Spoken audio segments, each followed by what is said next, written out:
नमस्कार मित्रों। जैसे पुष्य नक्षत्र आते हैं हर महीने में, परंतु यह कोई जरूरी नहीं है कि हर पुष्य नक्षत्र रविवार गुरुवार को आए।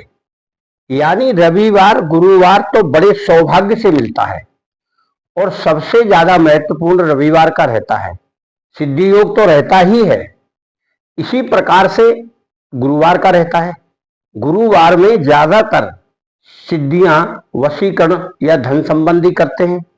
रविवार तो संपूर्ण क्रियाओं के लिए मान्य है, इसीलिए रवि पुष्य का बड़ा महत्व है।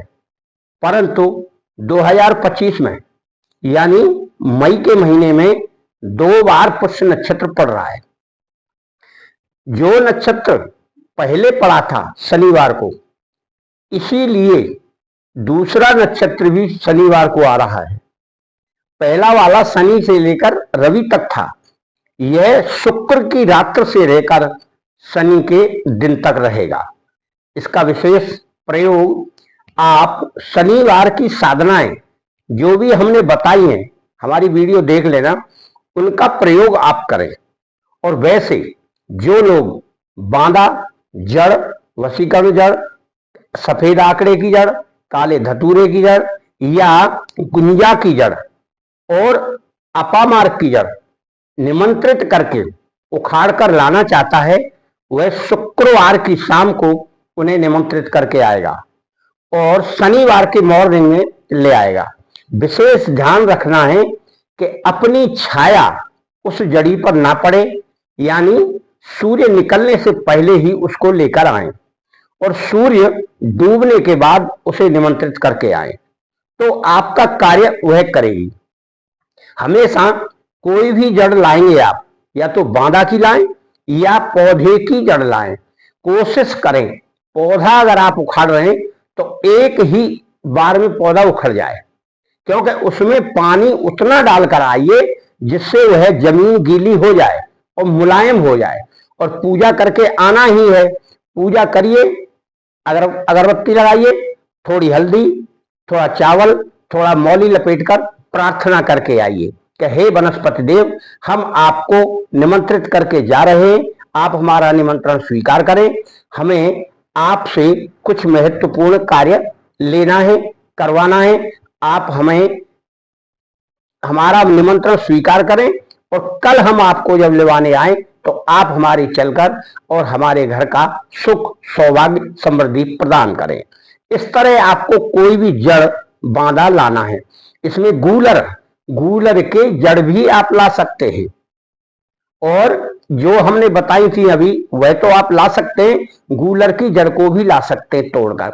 ध्यान विशेष यह रखना है कि इनमें किसी कील पत्ती का प्रयोग ना करें, लकड़ी का प्रयोग करें। अगर खोदना है तो, तोड़ना है तो हाथ से तोड़ें, जैसे भी टूट जाए अंटे लगाकर। परंतु आप विशेष ध्यान यह रखिएगा कि जब लेकर आते हैं और या निमंत्रित करके आते हैं तो आपको पीछे मुड़कर नहीं देखना है। कोशिश करें कि आपको कोई व्यक्ति टोके नहीं, यानी पूछे नहीं आप कहां आ रहे हैं, कहां से जा रहे हैं। सारी विधियां तंत्र मंत्र यंत्र में टोकने के ऊपर निर्भर करती हैं। यदि कोई व्यक्ति आपको टोक लेगा तो वह कार्य फिर असंभव है, क्योंकि जिसमें पूछा ताछी लग गई, टोक लग गई, तो कार्य कैसे करेगा।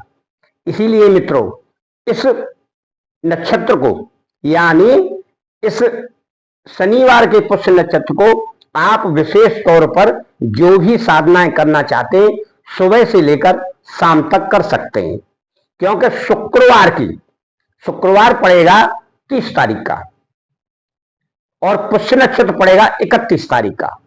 31 तारीख को शनिवार है, तो शुक्रवार की रात्रि 1:38 से चलेगा और पूरे शनिवार रहेगा रात्रि के 1 कुछ मिनट तक, 38 मिनट हो 40 हो, वहां तक रहेगा। यानी 1 बजे मानकर चलिए, जो भी साधनाएं होती है 1-1:30, आप 1:30 बजे तक कर लीजिए, 1:30 बजे के बाद तक रहेगा वो। तो यह पुष्य नक्षत्र आपके शनिवार वाले मंत्रों के लिए तो बहुत अच्छा है ही, और जड़ जो भी सिद्ध करना चाहे वह कर ले, क्योंकि सारी क्रियाएं या सारे मंत्र तंत्र ताबीज हम बनाकर नहीं दे पाते हैं। बहुत लोग मांग करते हैं, हमारे पास जो रखी हैं हम उन्हीं से बनाकर देते हैं। अब हर बार नहीं बना सकते, क्योंकि फिर हमको मंत्रों का जाप भी करना है सवेरे शाम को, तो उन मंत्रों को आप भी सिद्ध करें। अगर कोई भी मंत्र आपको सिद्ध करना है तो कम से कम 21 माला, 11 माला, 21 माला, 31 माला, जितना ज्यादा से ज्यादा करें उतना कर लीजिए। और कोशिश करिए कि एक माला से हवन करें, किसी मिट्टी का बर्तन रख लें, उसमें हवन करें। हवन करने में सबसे पहले गुरुदेव, फिर गणेश भगवान, फिर उस देव को और अन्य देवों को भी आप आहुति पहले दे दें, तब सामग्री शुरू करें। थोड़ी हवन सामग्री लें और डालें। बाजार में सामग्री का डिब्बा मिलता है, उसमें चीनी मिला लें, थोड़ी चावल मिला लें, थोड़ा घी मिला लें और पंचमेवा मिला लें और उसको बनाकर तैयार कर लें। जब आपका मंत्र पूरा हो जाए उसके बाद आप यह क्रिया तैयार करें, क्योंकि हवन सामग्री पहले से तैयार करके हम बैठेंगे हवन में तो बाद में हमें कोई दिक्कत नहीं आएगी। दीपक घी का जला लें, अगरबत्ती जला लें, जल का लोटा रख लें, फूल रख लें और अपनी पूजा कर लें जिन देवों की आप करते, तब उसके सामने बैठे। आपको अपने मंदिर में ही बैठना है जहां आप रोजाना पूजा करते, और वहीं पर रखकर जो भी जड़ी या कोई कुछ बांधा लाए तो आप उनकी विधिवत पूजा कर लें, हल्दी चंदन सब लगा लें, अगरबत्ती दिखा दें, दीपक दिखा दें। इतना करने के बाद आपको फिर मंत्रों का जाप करना है उसे सामने रखकर।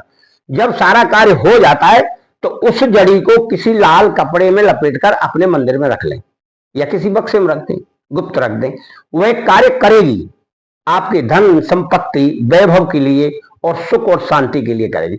अब आप इसको जादू मत समझिए कि एकदम आपने आज किया तो आज ही से शुरू हो जाए। आपको उन मंत्रों का जाप भी करना है जो रोजाना करते हैं। कम से कम एक माला आपको उन मंत्रों का जाप करना है। ईश्वर पर, गुरु पर विश्वास रख के करिए।